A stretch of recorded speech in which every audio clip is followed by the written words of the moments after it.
Welcome to the Prosper Project, the show that helps entrepreneurs build brands that impact the world and the bottom line. We know that success doesn't come in a one-size-fits-all package.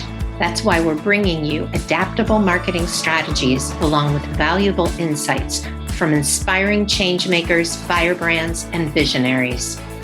I'm Lorraine Sugart, founder of the disruptive brand agency Prosper for Purpose.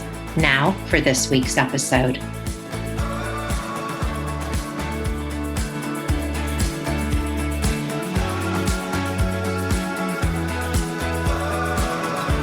Hello, everyone, and welcome back to the Prosper Project. This week, we're continuing last week's conversation about thought leadership. So last week, we began by defining a thought leader as an individual or an organization whose products, clients, partners, and even competitors recognize them as a leading go-to authority in their field. Why you want to be a thought leader is because when you are that go-to authority, your business propels forward. You are viewed as someone with valuable experience and knowledge in your subject area, and people flock to you, desiring to work and learn more from you.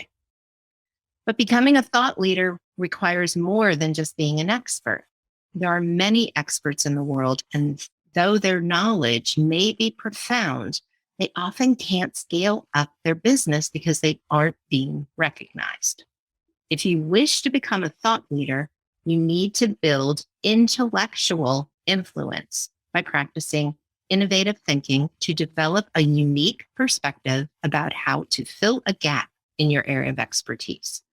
And you must authentically believe in your philosophy and be able to back it up with credibility and expertise. Then you can disrupt your market and establish yourself as a thought leader in your field. So today, we're going to outline the steps you can take at different stages of your business to help you become a recognized authority. Business can be categorized into 4 phases.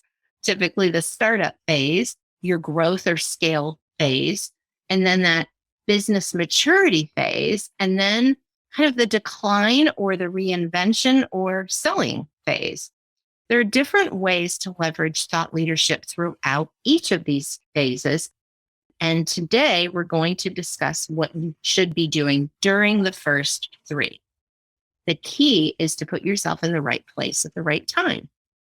So if you're in the startup phase, the first thing you need to do is get intentional about your online presence. The startup phase is about cultivating your first relationships. And growing an online network is the fastest way to gain new connections. But what does getting intentional look like? First of all, you have to decide where you want to establish an online presence. What are the best platforms on which you can promote your business? For some of you, it is automatically Facebook. For others, it's LinkedIn. Twitter's making a huge kind of leap right now. It's been very interesting to watch the activity over there. You need to know where your prospects are. Then your task is to maintain an active presence on each of the platforms you choose. That's why we usually start with your top 2 platforms, or even your top 1 if it's LinkedIn and you're targeting businesses, or if you're targeting businesses who your clients would be people in the C-suite or founders or that high level of people that aren't going to be hiring based off Facebook or Instagram because it's a major investment. If you're selling products, you're going to probably be on Pinterest and Instagram. So just take a moment and think about it. And it's better to be consistent on fewer platforms than it is to try to do everything. And maintaining an active presence on social media isn't as straightforward as simply posting content because you need to grow your engagement as well. So you always want to be intentional about what you're posting. Ask yourself, what type of audience will this post attract and what message does it send about my business? You don't need to write detailed content every day. For example, you can create a graphic of one of your favorite quotes and add a few sentences of copy that explains what the quote means to you in your business. You don't want to do that all the time, but it's kind of a great filler thing. And it's something that people love quotes, and it increases engagement. And maybe they'll want to follow you or come back and see your deeper content. You want to be intentional and consistent about where, when, and how you post. Also promote your accreditations, important affiliations, and those points of differentiation that we talked about in last week's episode. Anything that lends credibility to what you do. Sharing these things will build trust with your audience, and that trust is crucial to your success. As your engagement grows, your connections will also increase, and with more connections comes more opportunity. And then remember that your online presence isn't just about social media. For example, you could also choose to start a blog. If you decide to create a blog during the startup phase of your business, you should be certain that you can set enough time aside to add entries on a consistent basis. If you don't decide to begin a blog during the startup phase, the growth phase is when most businesses should do this. You can choose to create a written blog, a video blog, also known as a blog, or both. You can actually do things like do a video that you upload to YouTube and then take out the audio, and you can have that transcribed at a resource like rev.com and use that to form the basis of your blog. You'll still have to do some work because we don't speak like we write, and we don't write like we speak. I've tried this, and there's some editing that goes on, but you can do it. And it certainly saves time over generating unique content for every platform, because your people aren't on every platform. They're not going to see, oh, she did this on YouTube and now there's a blog there. Different people like to consume content differently. If you're a better speaker than you are a writer, then go with that video. If you like to start with the writing, then you can always start there and then turn that into a video. Ultimately, videos should be a part of your strategy no matter what, but you don't need to use them specifically for your blog. Once you've established your business and are beginning to attract clients, how do you continue that momentum through thought leadership?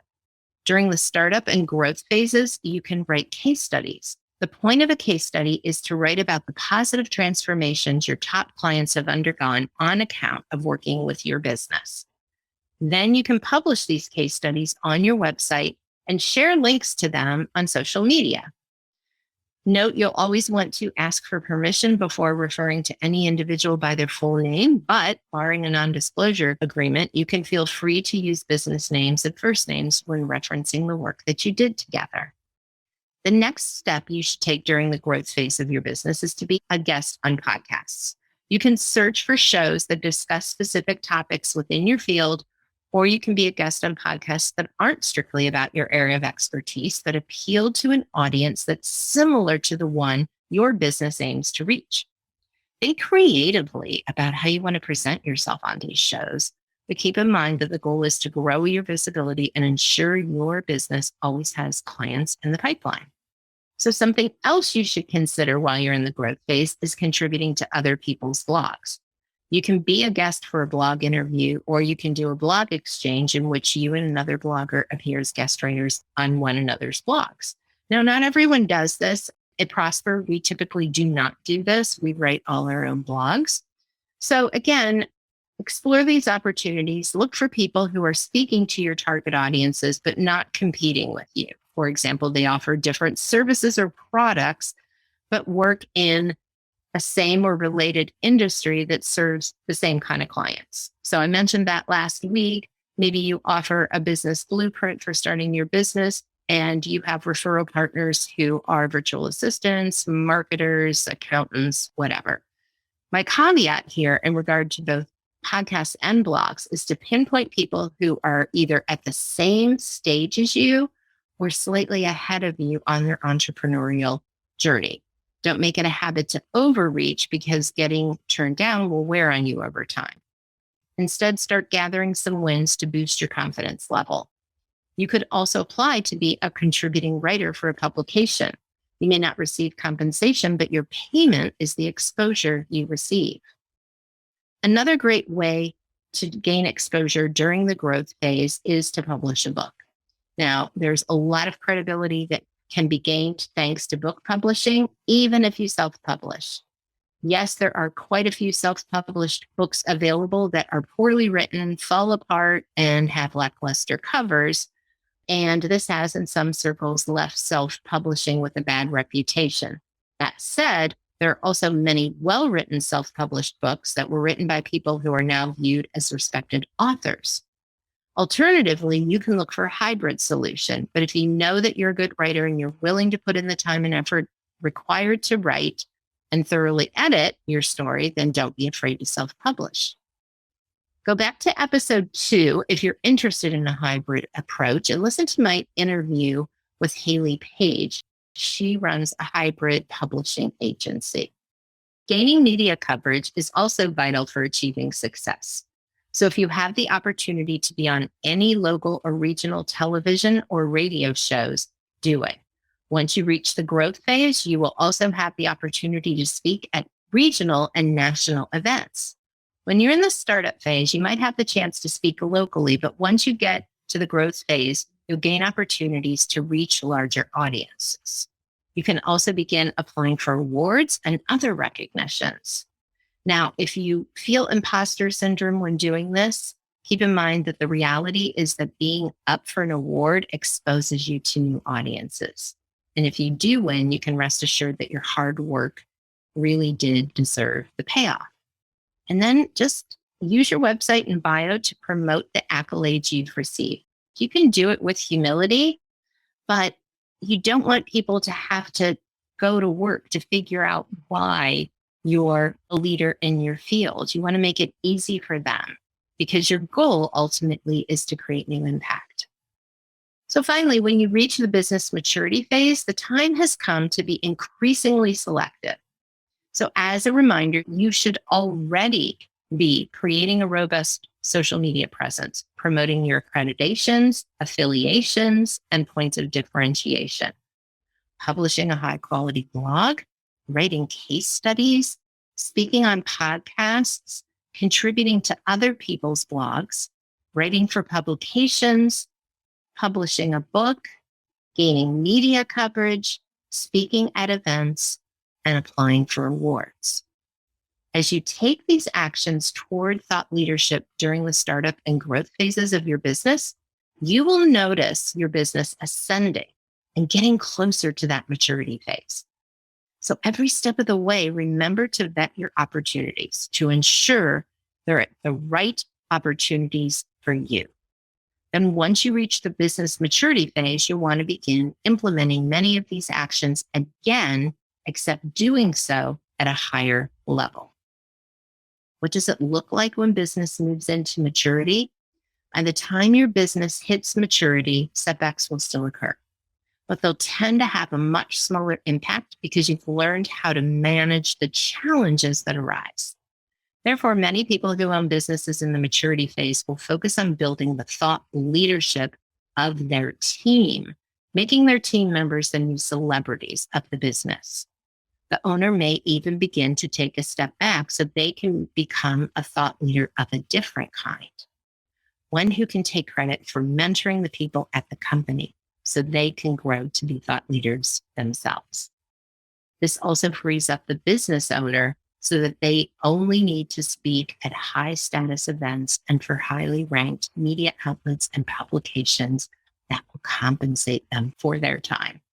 So this is an example of how doing good helps you do well, and it's that mutual value exchange.